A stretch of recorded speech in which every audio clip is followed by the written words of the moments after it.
So's the ghost. What's going on, my brother? Peace and blessings. Peace and blessings. You know what I'm saying? Peace, How you brother. feeling, man?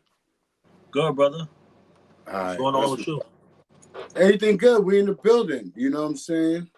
Salute to Demons Row. So's the ghost is in the building. I'm Seth Black from the Set Magazine. I'm here in New York. We just had a situation in Jersey in which it started raining as we were about to go live. So what we're going to do, we're going to reschedule that. It was kind of interesting because we actually had, it wasn't just Chuck. Chuck definitely came through. Salute to Chuck and the whole TG organization. Chuck definitely came through, but also Outkast came through, Outkast MC, and also Wheels of Soul came through. You know what I'm saying? But Ghost Riders, we see you. Salute. But unfortunately, the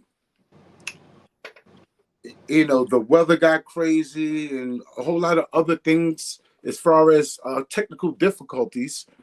And so we're going to reschedule that dope ass interview. You know what I'm saying? But no matter what, we had to go live with one of the legends, my boy, you know what I mean? So's the ghost. You know what I'm saying? Appreciate you. And just chop it up real quick. Tender, I see you. Florida, I see you. Big shout out to the Set Magazine, Florida in the building. I see you, sis. Yes. It's So dope Ghost, to see. Mm-hmm. It's dope to see everybody getting back together, and fixing this drama, Indeed. As far as the peace treaty, you know what I'm saying? Yeah. Even the brothers today, like getting together, chilling, vibing, riding together, you know what I'm saying? Drinking, getting ready to go live on some cool shit. You know what I'm Yeah. saying? So, it's definitely a new day. And a I lot of remember a people couple years ago, I used to talk about that, and everybody was like, "Nah, that ain't never gonna happen." And it's looking like it's going down. A lot of clubs still beefing, but on this side, it looks like that's going down. So that's what's no up. doubt. Let me ask you a question. I know you've been hitting all these coasts. I just see you the West Coast, definitely on the East Coast. I see you in the South. What do you think are like the main differences as far as the sets, as far as regions? Like New York, you see the sports bikes, you see the outlaws over here. You know the makeup in New York, New Jersey on this side, Northeast. But when you go down to Cali, like what's that vibe? Or when you go down to Florida, like tell me about that vibe in those regions.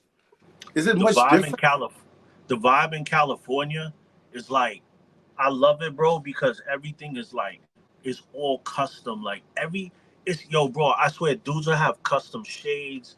Every little thing they have is all customed out. Like on the East Coast, it's harder to get some of the stuff that they have because they have so many people that do like the craziest stuff. You see dudes like even their levers are engraved. Like they're just like all about the style. They dress mad different too. They wear a lot of the what you call those, the damn Pendletons. They wear the Pendletons. They don't they adapted a little bit of East Coastness with the jeans and stuff, but they still wear like very plain jeans. I think the East Coast, we got better jeans. If I have to say so myself. New Mm-hmm. York, we got like all the fashion that came from New York. So it's just different. But I enjoy the California scene. The one I haven't checked out yet is Texas. I want to Okay. check that out. I've been talking to some of the bros down there. I want to see what that's like. But California, man, there's nothing like it, bro. It'll be like hot outside and it'll still be like a cool breeze. Like, I love California, bro. And then Florida is just hot as shit, bro. Too hot Mm. for me. But the One thing. Florida, what's up? Mhm. I was going to say something about California. One thing I noticed that the dudes, when it comes to their Harleys, it seems like most of the guys in New York, when it comes to their Harleys, they keep in stock. And when I say Yeah, stock, as far as one color, of course they're going to modify, change the pipes, shit like that. But stock in Cali, I see that, the handlebars are lower. You know what I'm saying? I see that hmm there's more artwork on the hogs, you know. yeah, And I see they pop a lot of willies out there too. You don't see all that willie yeah. popping like that here. I spent time on that side of the set too, with a lot of the clubs out there, and they got their own black set out there with the sport bikes, and they do the same. They got an East Coast kind of style of the way they ride and stuff like that. Yeah, Mm. they that set is lively too. You know. And plus, it's different out there too. Did you ride out there? Because I know lane splitting is legal out there too. You Yeah, know, bro. so I rode. If you, I don't know. Have you been to Cali before? not recently. Bro, if you go to Cali, we rode to this old school biker bar. It's called Cook's Corner. There was a big shootout there actually, like a couple of months ago or last year, or something. I forgot the exact date. But I was riding, and it's like the desert, and it's like you're just riding, and they have these like high bricks, and then there's like houses all on top of the bricks. But when you're riding through, the best way to describe it is like everything was tan. It looked like Dickie Pants color, like the sky, everything. It was so bugged out, bro. It's like night and day from New York. Like New York is like a lot grimier than other places. When you visit other places, you realize like New York is very grungy and cinematic. It was bright and tan out there. It was just complete. It's a culture shock, you know. What about the roads though? Like, are the roads are they? Because we deal with potholes out here and all this kind of fucked up roads. Is it the same thing out there as far as the Their roads? roads ain't messed up like that, and everything is like straight, like for long distances is straight. And then you get to the mountains, and there's like cool curves and stuff. But there's a lot more straight. New York, the potholes are terrible, bro. Like it's a way Mm, different ride. New York is bumpier and hillier, and it's harder to ride in New York. no doubt. Listen again, y'all. Once again, y'all, for those who might be tuning in, and for those who just joined in, we just had Wheels of Soul, New Jersey. We just had TG, New Jersey, and we just had Outcast, New Jersey, and JTS Motorcycle Clubhouse. So all the brothers were together. Salute to all of them who popped out, to talk their talk and talk some cool shit. You know what I'm saying? Unfortunately, um, things didn't work out the way we wanted to, and the weather got crazy. But salute to all of those clubs, and salute to everyone in Jersey. You know what I'm saying? Salute to everyone in Florida as well. Salute to my brother. We talking about California, so I have to shout out to brother DT nephew and the whole Divided Time MC. Salute to all your brothers out there. You know what I'm saying? The whole team. Demons Vote. Yeah, there they go. Subscribe. 1 million. There you go. No Sose. There it is. Sose, he's pulling you up. He got your records up, man. That's You know what what's I'm up. saying? Let's talk about that, because when I first met you, you were in a club. And Yeah, here we are years later, the brand is popping and you're about to hit 1 million subscribers, man. yeah, You know man. what I'm It's a saying? blessing, bro. Yeah, how does that feel, bro? I mean, was it like a total career change, or does it feel like you're just doing what you enjoy? Like, it doesn't feel like work. Like, how's it Yeah, feel? it's work, but I'm doing what I enjoy. It's a blessing to like have fun and do something that you enjoy to as your profession. That's the biggest blessing right there. I thank God for that. Um, I'm just having a good time, bro. I've been No doubt. dealing with some demonetization and some issues with YouTube because of the content. Sometimes it's a little too much for YouTube, but I'm starting to heat up again. So So so so yeah, basically, I've been hearing a lot of that talk about demonetization. I heard Doggy Diamonds was demonetized, yup. and just who's the other guy? Hassan Campbell. We all know Yeah, about him. Hassan. Yep. And of course, the big wigs like Fresh and Fit, and Yep. so basically, when you're demonetized permanently, that means YouTube doesn't allow you to make any money on their platform. Is that what it pretty much means? Yeah, I mean, like you could get like I got demonetized for a couple of months. Fresh and Fit got demonetized, I think indefinitely, but I'm not sure because I think they got put back up. I'm not sure, but yeah, it's tough, bro. Like, cause you be like, all this bread be coming through, and then all of a sudden they just shut you down. It's like for one thing, a lot of it is I've noticed like if you got a strong male fan base and it's like very masculine type content, I feel like they target you. You know, Mm. like yeah, they don't like too many men building together. They don't like it. That's deep. That's deep, Yeah. bro. That's deep. So what as far as your platform, um, what are the topics that really create that traction? What are the hot topics that when you speak on this topic, people are gonna go ham? You know what I'm saying? Anything with like bikers getting hassled over passing like one percenters on the highway and stuff like that, or passing motorcycle clubs. That's like a hot topic. Like they hate the fact that like one percenters think they run the road and all that. Like why we gotta listen to them? We just having fun. And I just kind of break down both sides of it, you know. Like I kind of let them know, like, listen, they're trying to protect the pack. If you weaving in and out, you bump one of them, they could lose 10 brothers, you know. They don't know who you are pulling up on them, you know. You know what, bro? Being that you're here, and actually, I'm sure you have hundreds of videos, if not thousands, at this point. Can we tell by looking how many videos you Like have? 600, I think. Or, 713, right? All right, yeah, cool. So I guess it's safe to say that you're definitely an authority figure. You know some things, right? yeah. All right, cool. That's good. So I'm gonna ask you a few things, man. I'm gonna ask you a few. I'm gonna talk about a few hot topics on our side. Um, let's talk about when someone leaves a club and joins another club. Right? Yeah. Is there a certain protocol or procedure that should be done when that happens? I mean, you know you're around. Like dudes would be in this one day, and the next day they're over here. You know, like this club so called has respect, but if this guy's a free agent and they like him, they gonna take him.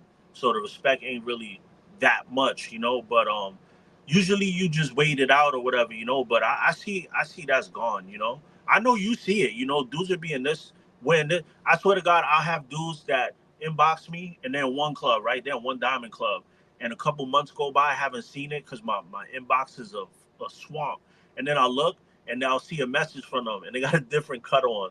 Like it's crazy from another diamond club. Like so many people are just switching over. You know, it's a lot of politics, bro. So you know, I Yes. think.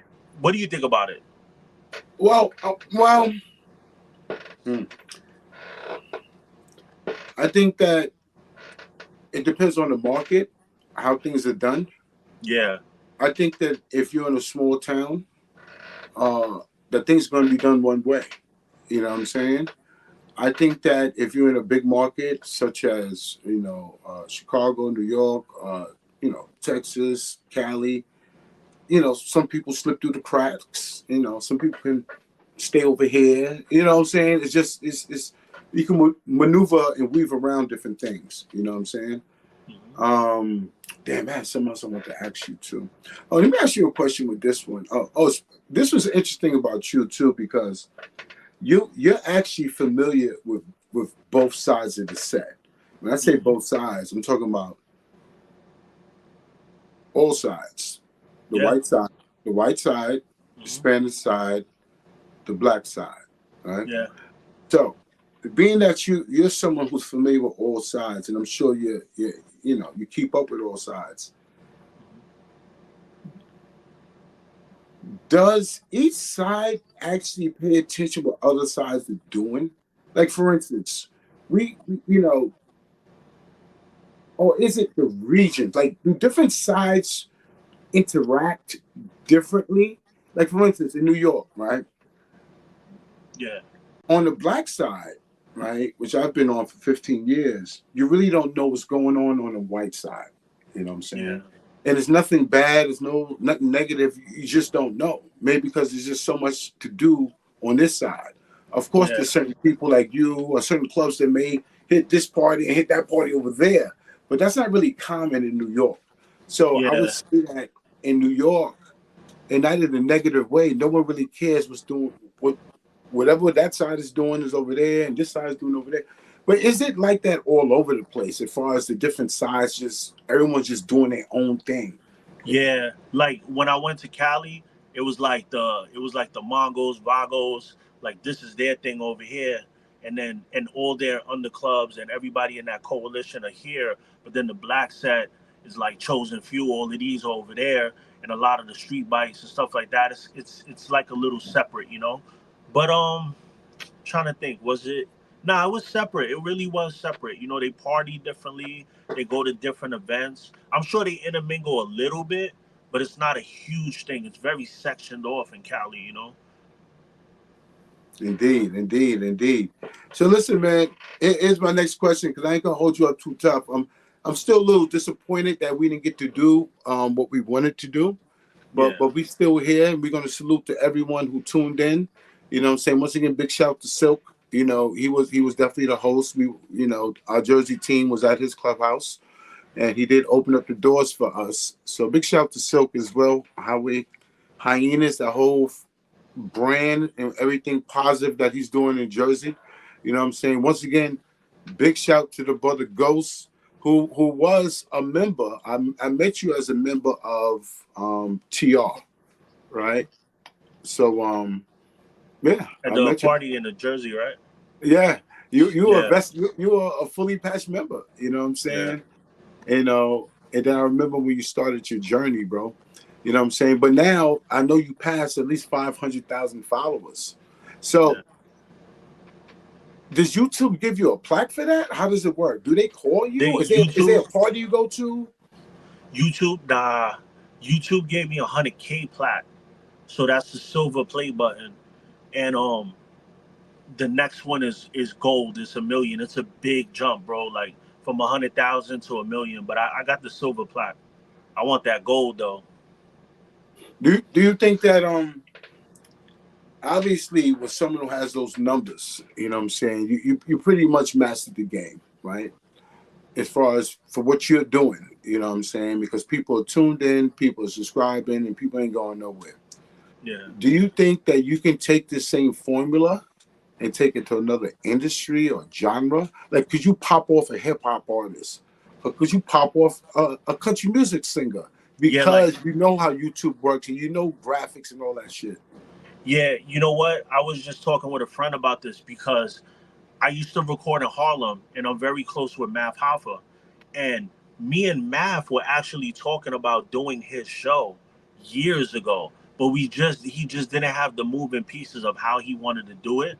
So it's so crazy because I'm looking at him. He's at like 900K, 900 something K, ready to be at 1 million. I'm pushing, and we're like doing two separate things. So I could have did it in hip hop. Like I said, I could have did it in hip hop. I could have did it in anything, that I'm like passionate about. Because I believe that all it is, bro, is consistency, and it's getting a little bit better each time. And a lot of people, they rather hate on other people than just keep working on their craft.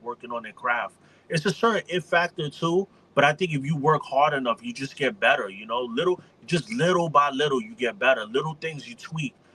Better mic, better graphics. I educate myself, bro, all the time. I still watch videos learning how to grow and all that constantly. Like I just keep educating myself. So I want you to give people a jewel, people who haven't started their channel yet, people who do have a channel who can't get it to grow. Um, what's the jewel? When you say educate, is your education YouTube, watching YouTube videos? Is Yeah, YouTube yeah, your university? yeah, yeah. All right, so here's the biggest jewel. 10,000 hours is a professional. So whatever you have 10,000 hours in, you're a professional at that. So a lot of people will be like, they'll jump on YouTube and they'll be like, I want to be a gamer because they see everybody's a gamer. But they could be like the biggest Star Wars fan in the world and been watching that since they're a little kid. And every time you bring it up, they could talk about it for hours. That's the channel that they should have on YouTube. But so Okay. people have to dig deep in their self and say, really, what am I passionate about? Because when you're passionate about something, you can keep talking about it. It doesn't get old to you. So that's the biggest jewel right there. Is you have to do what you love. So if your thing is like WWE, talk about that all day. If you could stop someone whatever it is that if you stop and you bump into a friend and you start talking about it, and if it was up to you, you could talk for hours about it. That's what you're supposed to be shooting on. No doubt, no doubt. Let me ask you another question. For those, we're gonna get just a little bit technical because I know you know, man. You have so many subscribers and you have hundreds of videos. The thumbnails.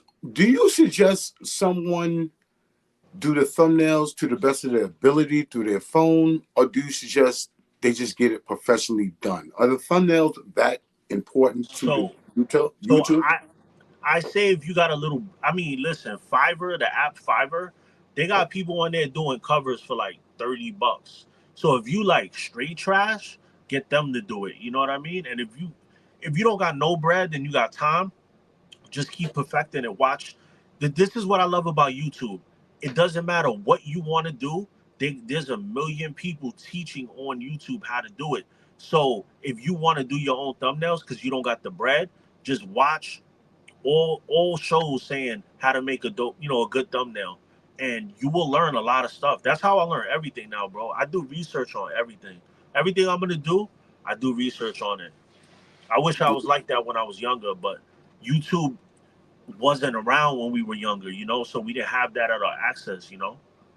Mm-hmm. You know what? I'm gonna take it there real quick, and I'm gonna ask the question that I was gonna ask the brothers in the interview today. I'm gonna take it back real quick, and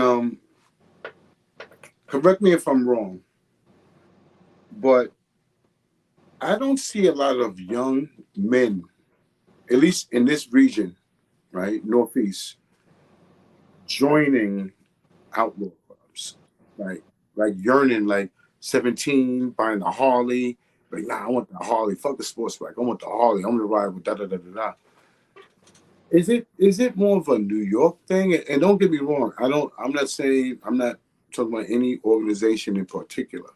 I'm just talking about as far as me being on the set and talking about young people. Young people always want to get into the sports bikes and shit like that.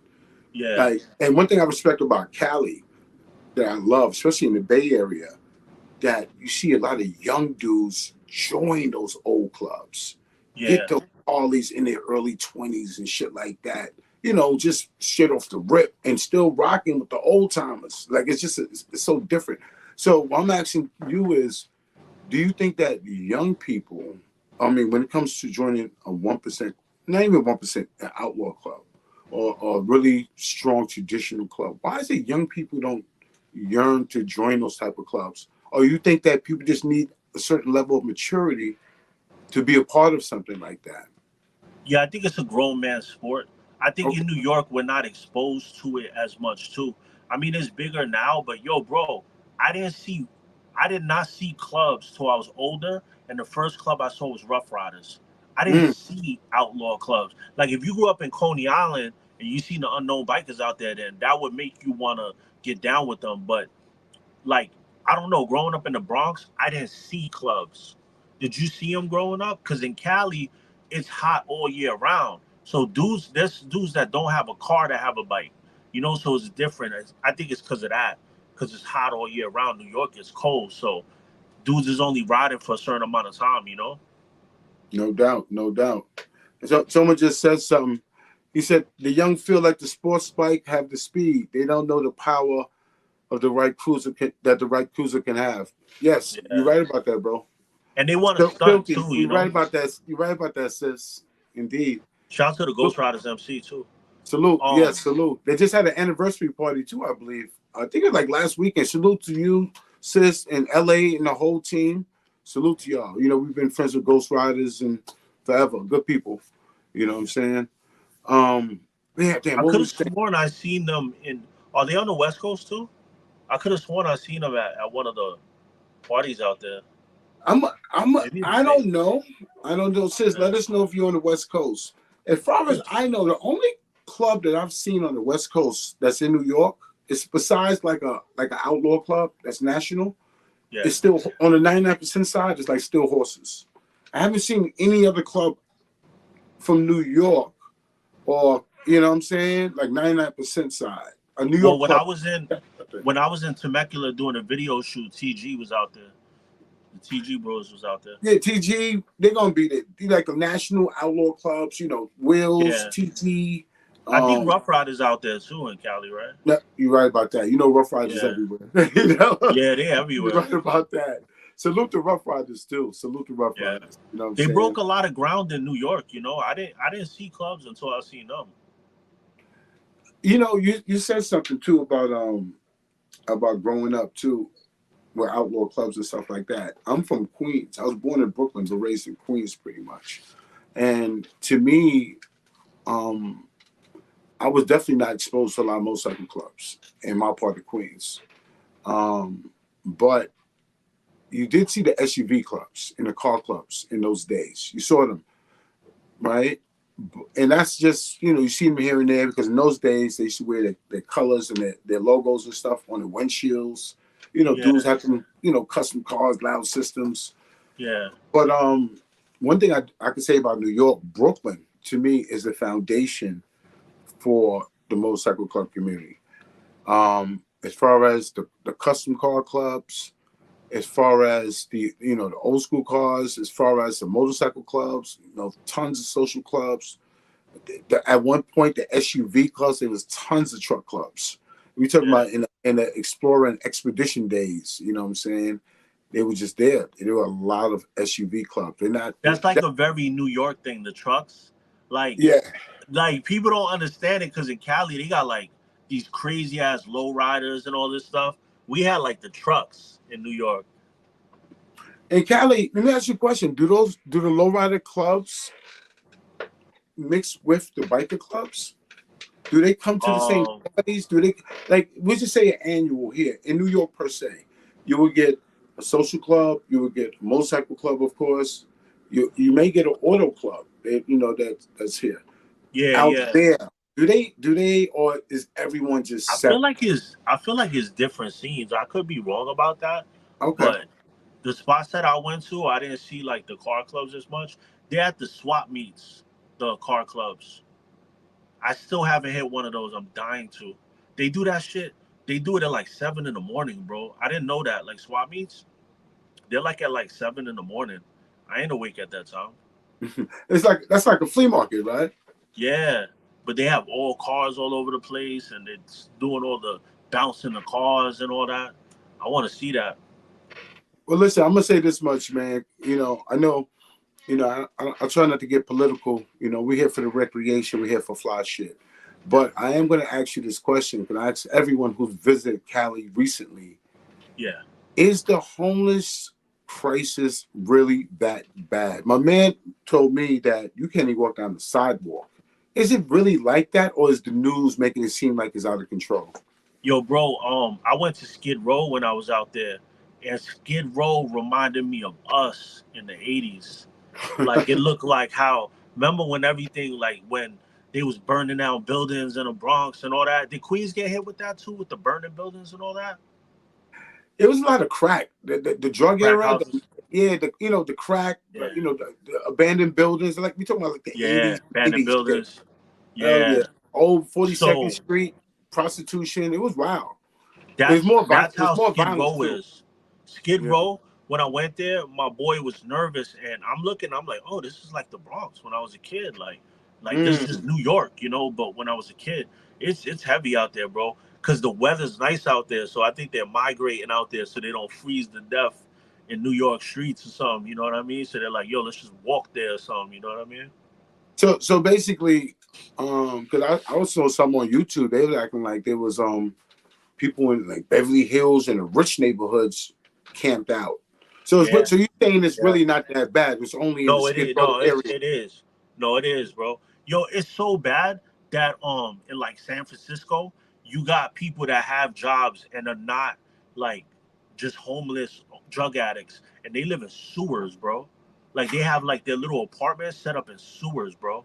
No lie, Sewers. bro. And go to a regular job, bro. That's how expensive the rent is in Cali. New York is expensive. A little in a bad area, it's like it starts at like 2,300 for like a little bat messed up apartment. It's crazy out there, bro. You know what? My man said. But man, Logic the engineer said Cali is the best place to be homeless because, but he did say a lot of people out there homeless by choice. Yeah, I heard there's that type of vibe out there too, like living it in is. vans and shit like that, like a culture, you You know know. what it is, bro? Is this is I worked in the mental health field, so Nomads is right. drugs is a mental health issue. It's not a drug issue. These people have mental health issues because you got to think about it. What would make you think that using crack is a good route? You got to be messed up in the mind. So what I learned, I used to work as a mental health worker at a hospital, and they would be fine when they're on their meds, and just the coolest people in the world. And then when they get out, they get on crack, all this stuff. As soon as they stop taking their medication, so this is a mental health issue that is going on with the homeless problem. They just get abandoned into the streets. They have no family, and then you just got crazy people running around in the streets, not on medication, doing crazy shit. Real talk, real talk, real talk. I think New York takes care of homeless people because New York, you go to a shelter, they're gonna put you inside. They're not gonna leave you on the street. Cali is different. I think it's hard to get in the shelter because the problem is so bad out there. Let me tell you, man. I think when it comes to homelessness in New York, it's definitely like the people who really ride the trains, sleep on the trains. Most of them have some real mental health issues. You know what I'm Yeah, saying? You know, yeah, it's deep. I don't want to get too deep with it because I know we can sit here and talk about it and go yeah, too deep with it. But listen, Souls to Ghost, man. I'm glad we had a chance to chop it up a little bit. yeah, I know that you said that you want to do some more work with regular clubs. You know what I'm saying? Not just outlaw clubs that you're famous for. yeah, yeah, yeah, You know what I'm saying? So we're looking forward to sharing some content with you. We're looking forward to yeah, going live with you more often in a nice setting like this. Review yeah. some content and actually bring some people on board too to Like speak I to it. told you, bro, from the beginning, like we go back to when I started doing this and y'all was grinding. So it's always love, like no matter what. Indeed. Like I can have Indeed. 11 million subscribers, and if you want to hop on, we get busy. It's like let's do it. Salute, salute. And one Yeah, thing about you though, bro, and I'm the same way, man. I mean, quality is everything. I tell people we were talking about the grind and what it takes to be successful. You know, the main thing is whatever you do it to the best of your ability. That's where it that's a starts. fact. You know what I'm saying? Yeah, Quality, art, you know what I'm saying? If you're into quality, if you're an artist, whether you're a graphic artist or you cut, you sew, photography, video, like if you're an artist, you can't even sleep at night knowing that you got to tweak something or you turn on the computer 3 in the morning. yeah, You know what I'm saying? So I know yeah, yes, you're looking again, you're looking again, you're looking again, and you're perfecting your craft because you know what you want to put out to the people. You know what I'm yeah, saying? And it all starts with quality. That's one thing about me. I see you, sis. Salute to you, sis. Salute. You know what I'm saying? Hit us up and let us know what you're into. You know what I'm saying? And but yeah, quality, and a lot of people in the community, you know, we both came from hip hop, you know what I'm yeah, saying? yeah. And for whatever reason it brought us here. And we did our thing in hip hop and here we are. And You want to know hopefully something funny? You know mm-hmm, who the inspiration for all this is? The the RZA. RZA. Yeah, you want to know why? Because Wu Tang, being a little kid, being a fan of Wu Tang, everything they did was like logo. Like they'll have like it'll be like Meth and Man, it'll be like Meth, but then it'll be like Johnny Blaze. They'll have the logos, Mystery of Chess Boxing. They're on the chessboard. Everything is marketing and graphics. For me, it's like a mixture of the RZA and like WWE because everybody in WWE got their logo, they got their entrance music, their outfit. You know what I mean? Their thing they do when they go to the ring. So to me, marketing is everything. You know what I mean? Like how you branding, how you package yourself. Let me ask you a question real quick before we breeze, bro. Um, do you do all of your graphics yourself, and do you do your own Yeah, video editing, yeah. I or do do you all the have a editing. team? I'm not trying to get into your personal, Nah, business. we fam, bro. Like, yeah, nah, I do all that. Wow, I good for you. started. I had like these two editors, and I started having them do stuff, but I saw the numbers starting to go down a little bit. because they weren't doing things like how I do it.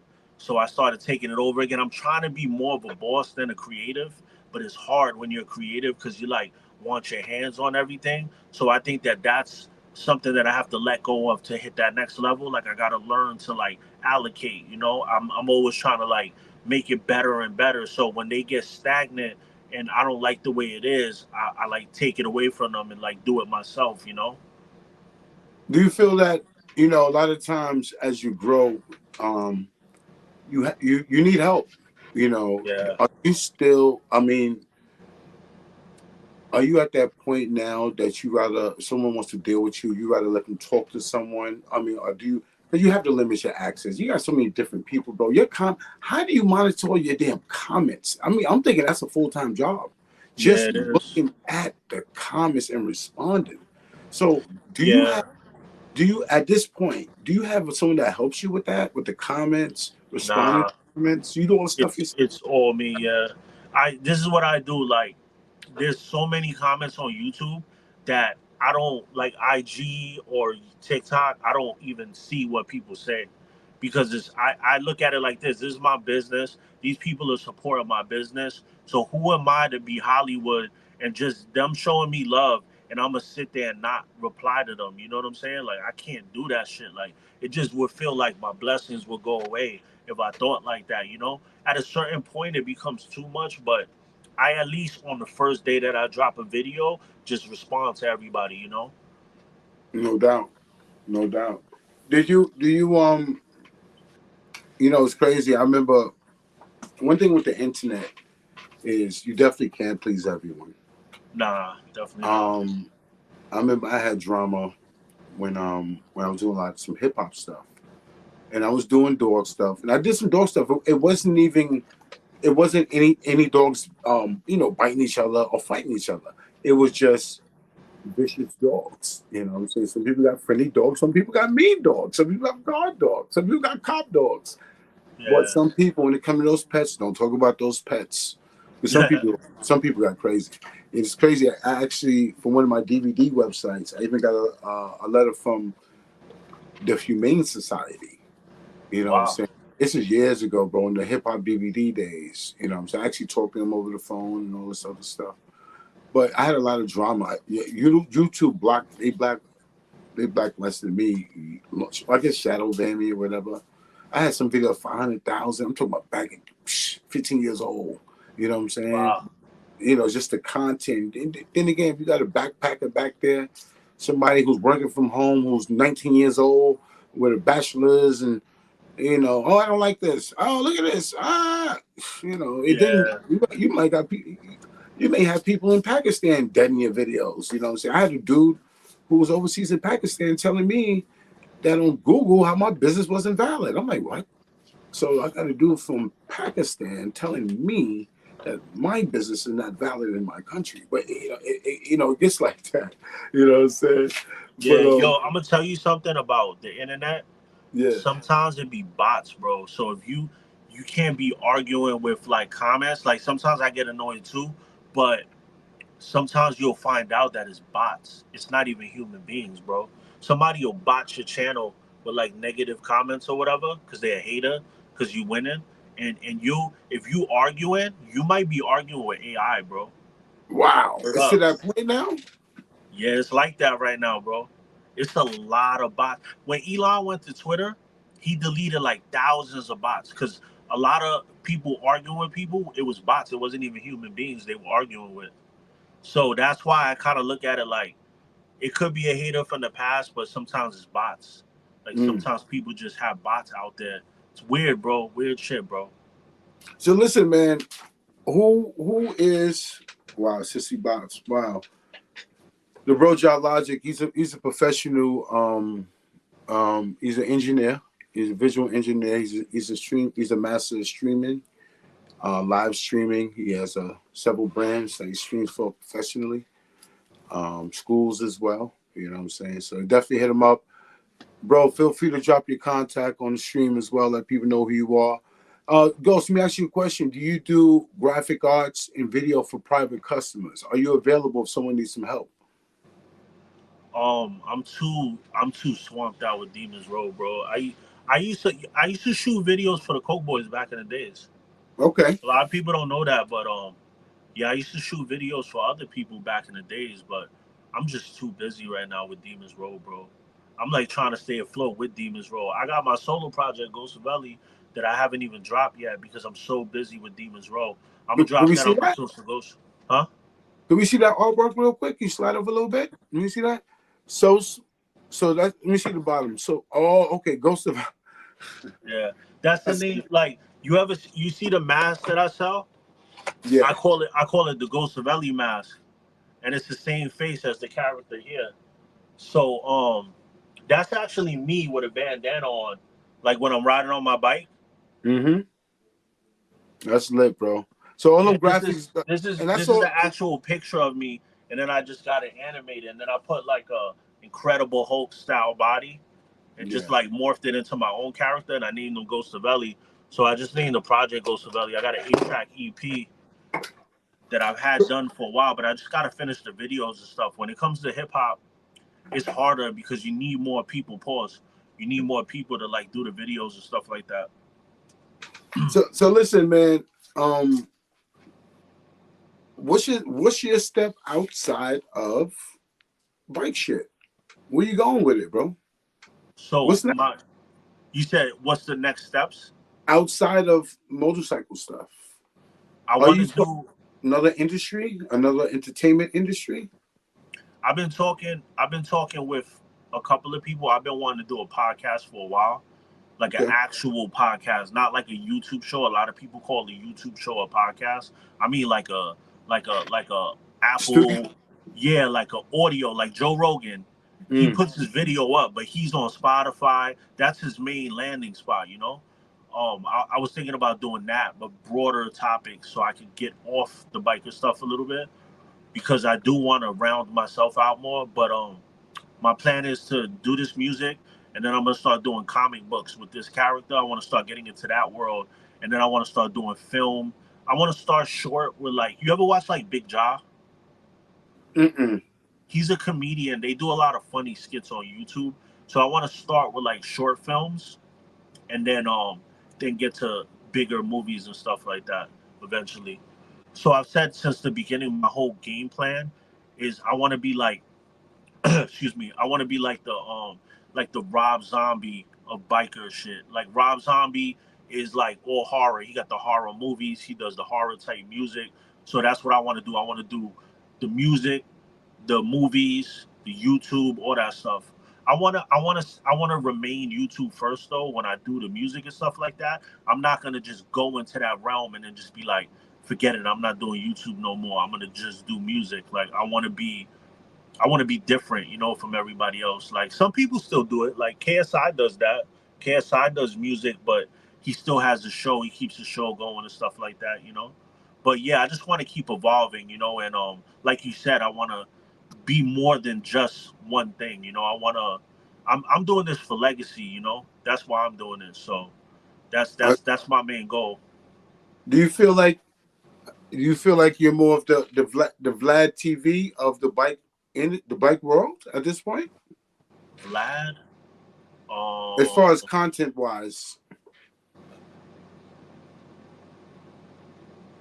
the only thing with Vlad is all interviews, and I only have a few interviews.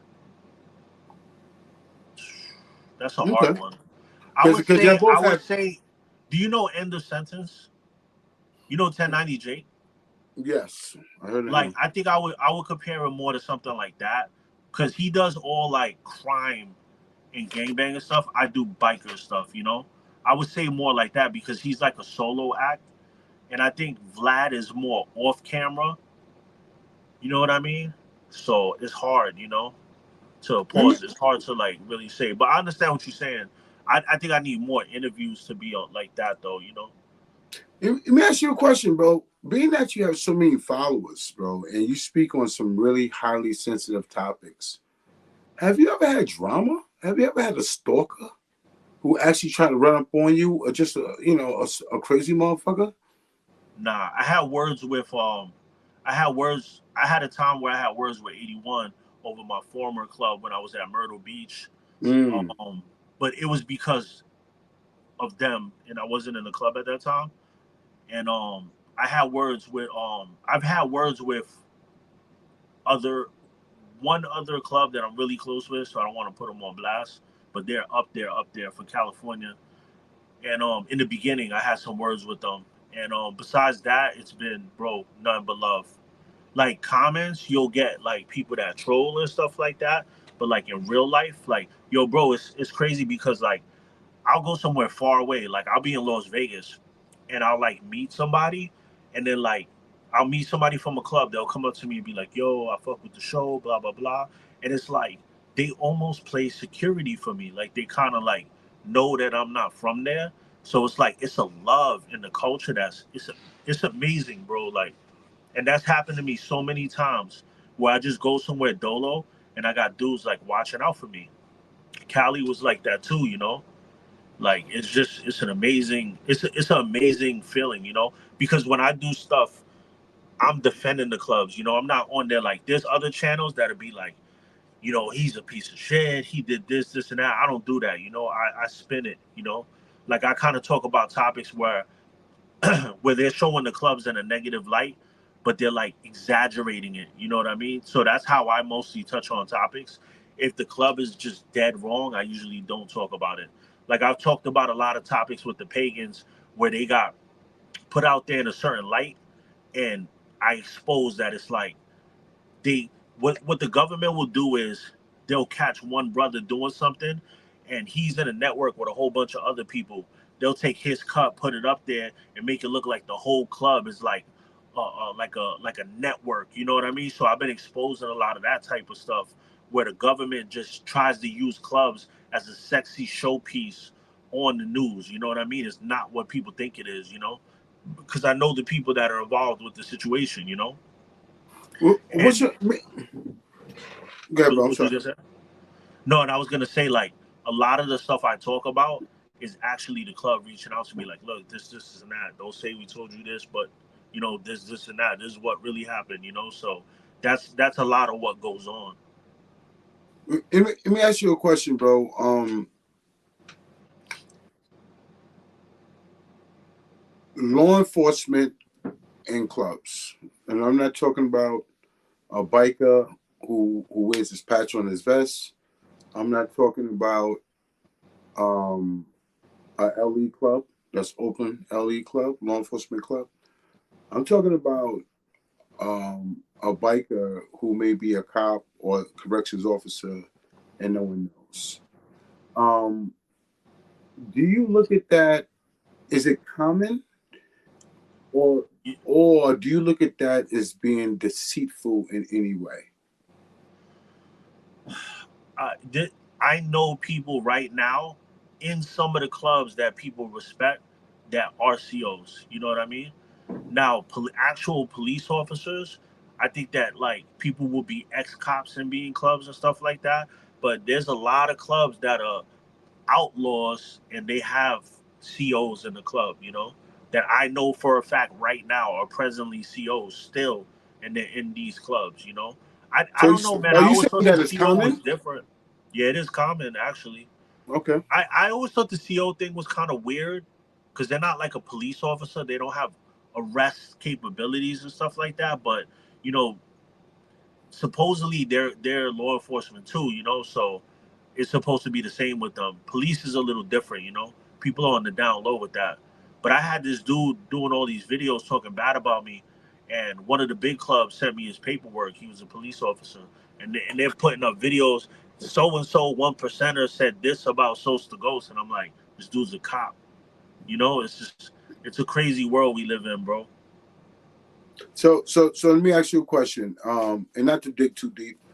I'm sure we both know people who are law enforcement in clubs who don't really talk about it, right?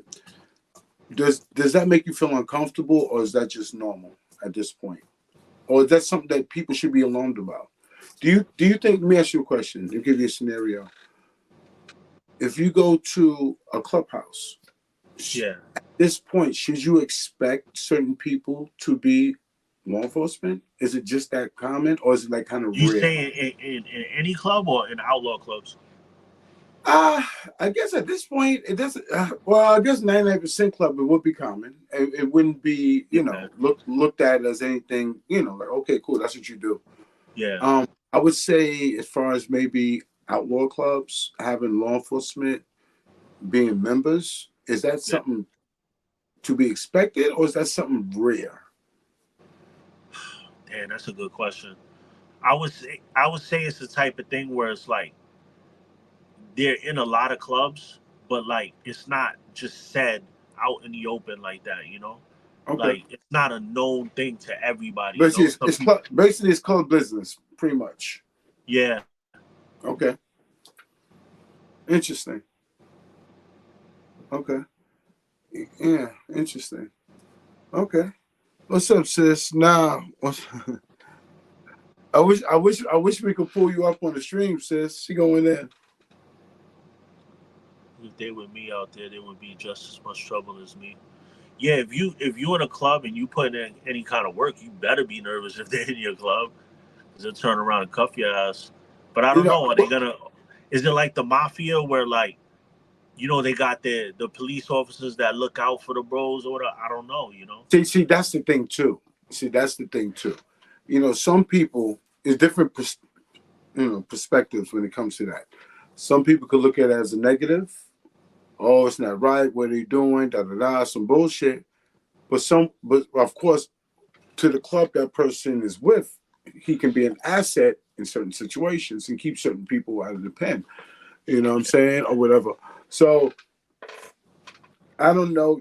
Up here, I don't know how it. I don't know how it is across the country. You know what I'm Yeah, saying? I don't know if it's a hot topic or not. You know what I'm yeah, saying? But it's something that people still talk about here and there. And I always like to get that opinion. And listen, I used to do school safety back in the days. Not telling anybody. And this when I was in my early 20s. I did yeah, school safety. If I was school safety and I wanted to join a club, I would have joined a club that has a law enforcement club, or a club yeah, that has transit workers, has traffic agents, school safety, armed guards, who can't yeah, get fired, who can't smoke butt. You know what I'm saying? yeah, In them days, you can't do shit. You know what I'm saying? yeah. So I would have joined that type of situation, but I just know, shit is different now, and I I always like that. Hmm. I received a lot of heat one time because I did a video and I gave my take on like LEMCs. I never talk about them much, but people were upset at me because I said, listen, anytime I ever got in trouble with police, it's because I did some fucked up shit. You know what I'm Yeah, saying? So I don't have a hate towards police or anything. I'm not like a thin blue line, dude, but I'm not anti-police. I'm not with them or against them. I don't think negative of people or whatever. And that's a good thing about not being in a club anymore. I could just like if it's some little kid shit to me, I'm gonna just say it. You know what I mean? Like, I don't look down on people for what they do. You know what I'm saying? If they do something foul, like they're hurting children, stuff like that, or if you one of those police that when COVID was going down and you oppressing people, telling them they gotta close their business, then fuck you. You know what I'm saying? But if you protecting people from getting hurt out here, women get beat up in the street and stuff like that, I can't be mad at you for that. You know? no doubt. It's definitely a career. I mean, we can't knock it.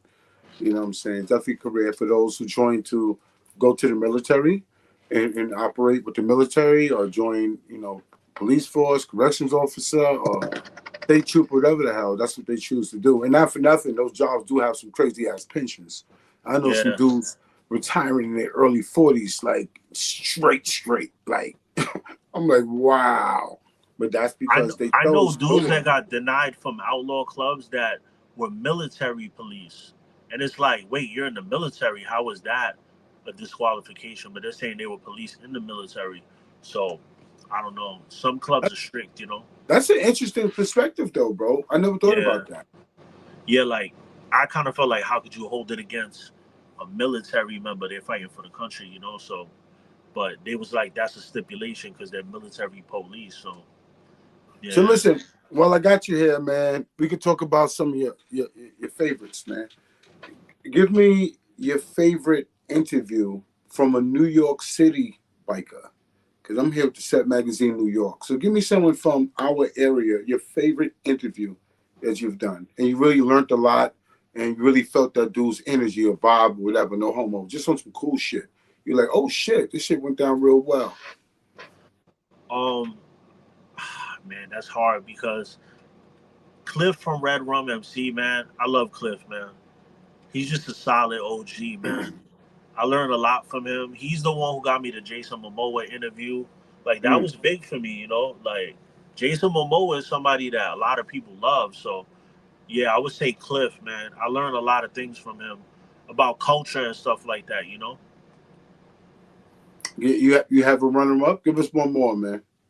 My favorite interview, oh well, the one that I learned the most from is the interview I did. You know, the TG interview when I did with Low Key, man.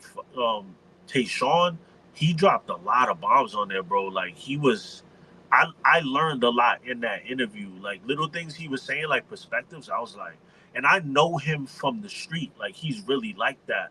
So it was like it was good to get his perspective, you know, and to get it on Demons Road for the world to see. I enjoyed that one. Yeah, not for nothing. I want you to. We're gonna see what we're gonna do as far as if we're gonna run it again. But if not, if no matter what, I would love for Chuck to come back and the brothers to either come to our platform, or either go to your platform as well. You know Yeah, what I'm saying? And so maybe we can help you. I just want to see some fly shit. I yeah, appreciate you tapping in as well, because I did throw the call out to you. I tell you we do something special in Jersey. And you said, listen, all right, let's go. I'm in. You know what I'm yeah. saying? So I definitely appreciate that. You know what I'm saying? But listen, while we got you out, you know what I'm saying? We giving you your flowers, I real appreciate you, bro. quick. It's all love, man. Do you want to shout out anyone, acknowledge anyone that actually helped you get to where you are now? Um, I gotta give a big shout out to Junior for the Mongols. Like his interview, like skyrocketed. He skyrocketed my channel. Like he talked about some things that like people don't talk about. You know, like he talked about bodies, all that he did time for. You know, Wow. like so. Where's he Yeah, from? Max? from What state? California. He was Okay. he was a national of the Mongols like 2 times. And he Mm. wrote a book, The Unknown Mongol, 1 and 2, and yeah, the dude is legendary though. Like he's the dude that put the work in the beginning for them to expand the way they did, like in the street. Like it was a lot of people, but he was one of those main people that put that actual gun work in, you know, to like get them solidified because they were a small club when he first got down with them. So Junior's interview was big for me. And Cliff, like I said, that Jason Momoa interview was big for me. His interview did crazy numbers. Like, so Cliff is definitely somebody that helped me a lot. Um, let's see. Um, a lot of the stuff has been me, you know, just grinding for years, you know. So I didn't have too much. Like, I don't have, like, I didn't like a lot of people that are at the point I am on YouTube got like, you know, a no jumper interview or something like that. I never had a big look yet.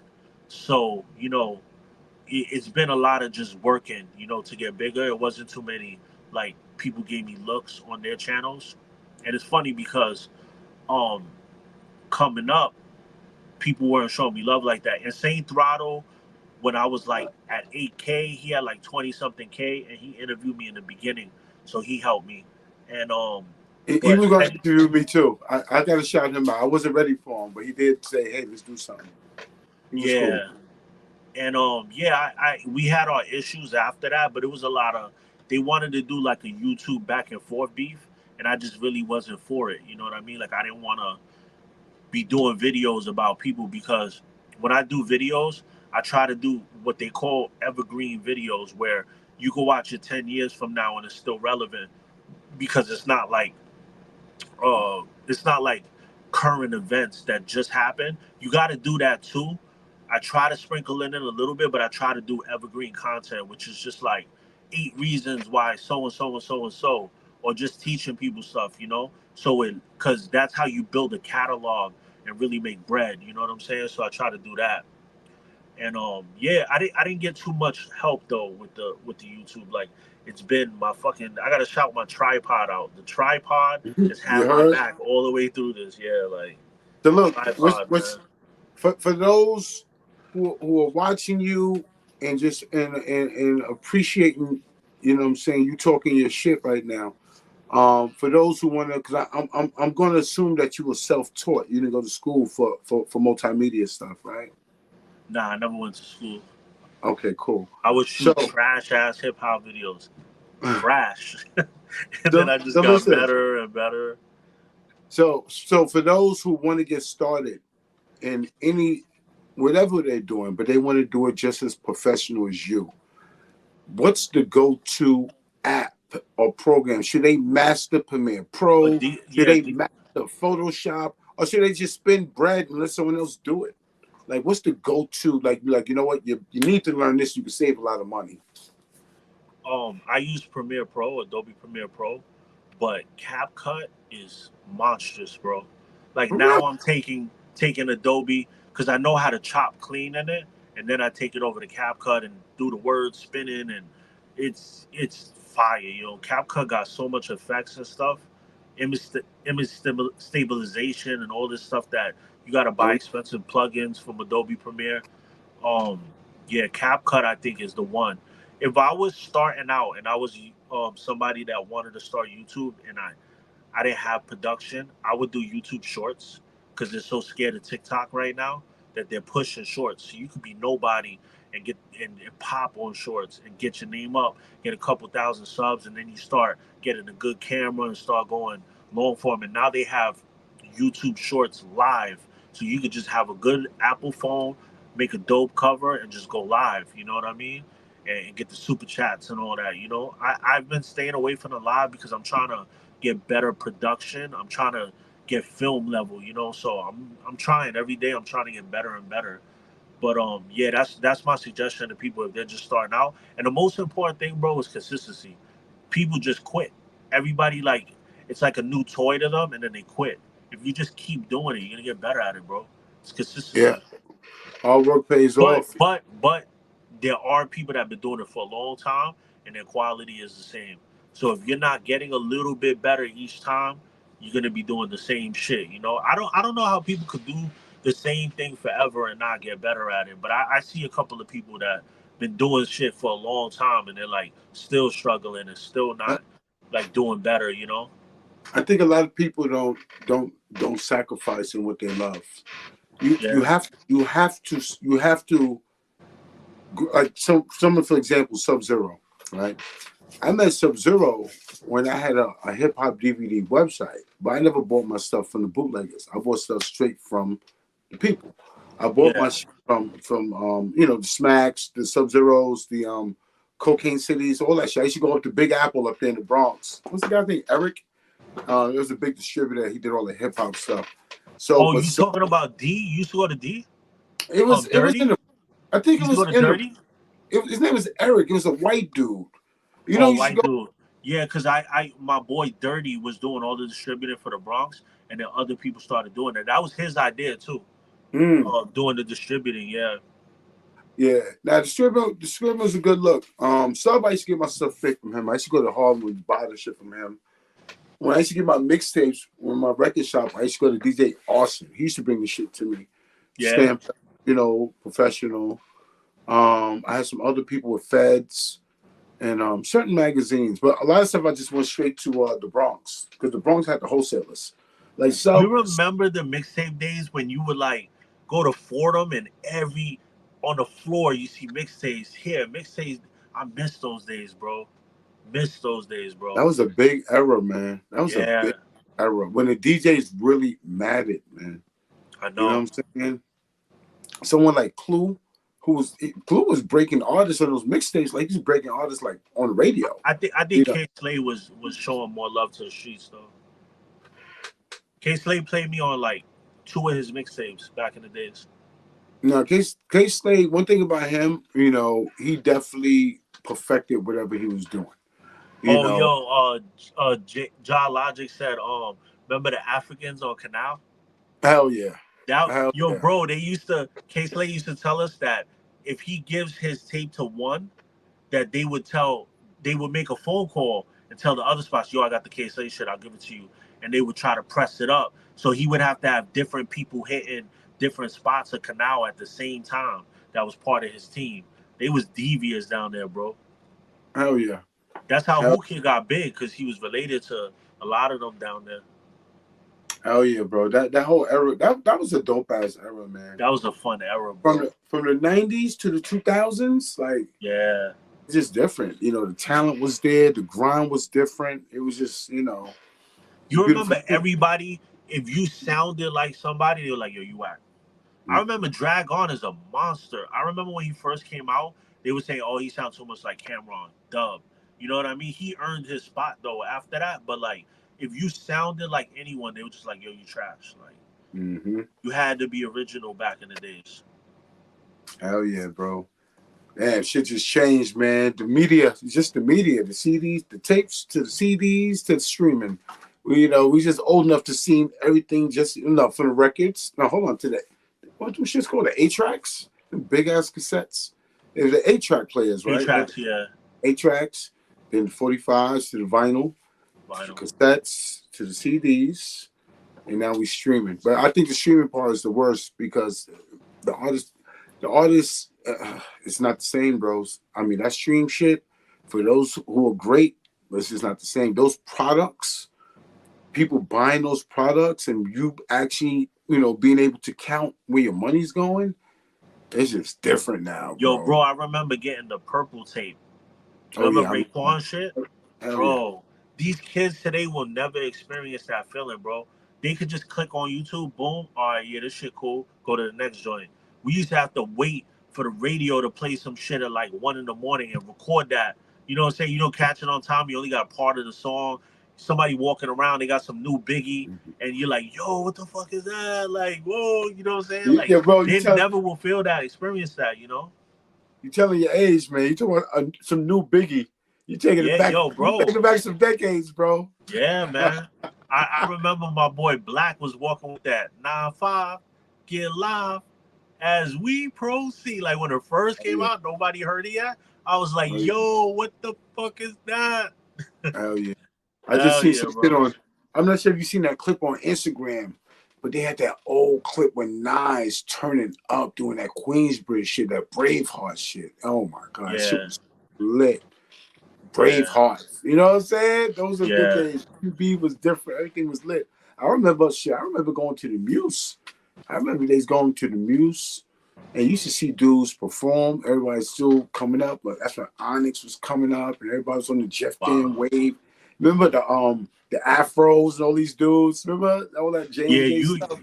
And you in Queens, so you were around a lot of the bigger talent, The Bronx, we only had like Big Pun, Fat Joe. Queens had so many legends, bro. Indeed. And a lot of Queens and Brooklyn. Too. Hell yeah. A lot of DJs. Big up to all them dudes in Queens who still doing it. You know what I'm saying? Like my man E over at Hall of Fame in Jamaica. Still doing it. He had the mixtape. I remember when Soulja Boy first came out, he had the ill hookup with Universal. All the artists came to his store. You know what I'm saying? I still got the footage. You remember B Street back in the days? I'm taking it way back.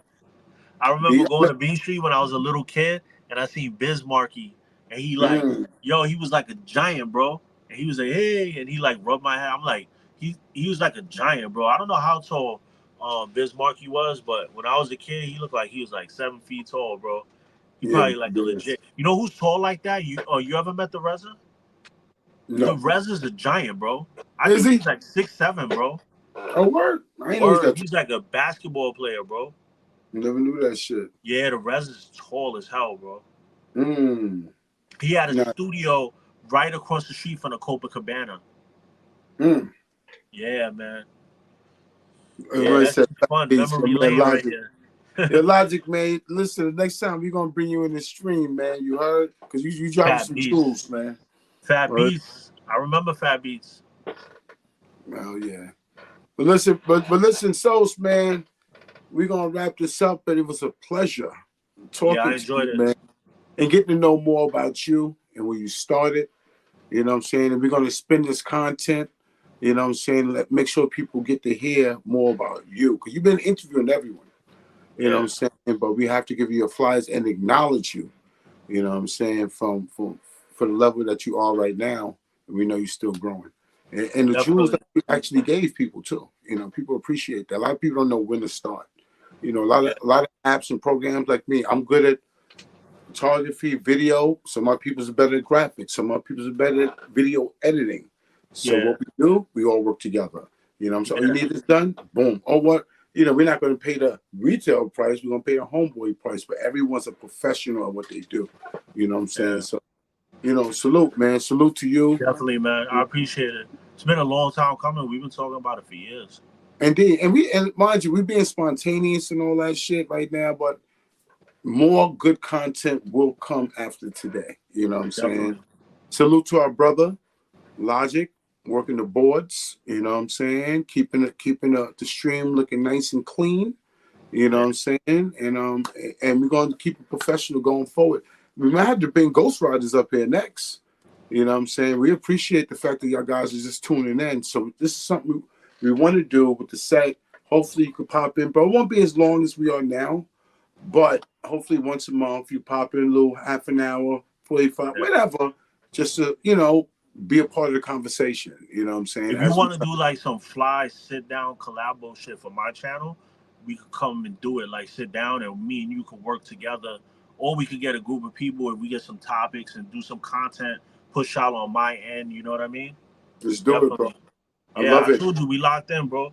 We We've locked in. been we've been cool for a long time, bro. So it's like In, ain't nothing changed, indeed. bro.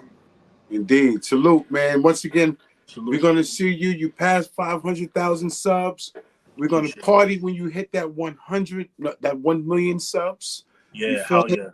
Big Hell yeah. shout to Ghost Riders, Silky Milky. We see you. Big shout to you, LA, the ladies. Big shout to Foxy. We see you. Big shout to CY. Hello. What's that? Jeremy, we see you. You know what I'm saying? Tender Ward, you already know. Big shout to everybody. Flacco, TG, salute, salute. You know what I'm saying? Ja, Logic, we see you. Salute. We out of here. Salute, brother. Right.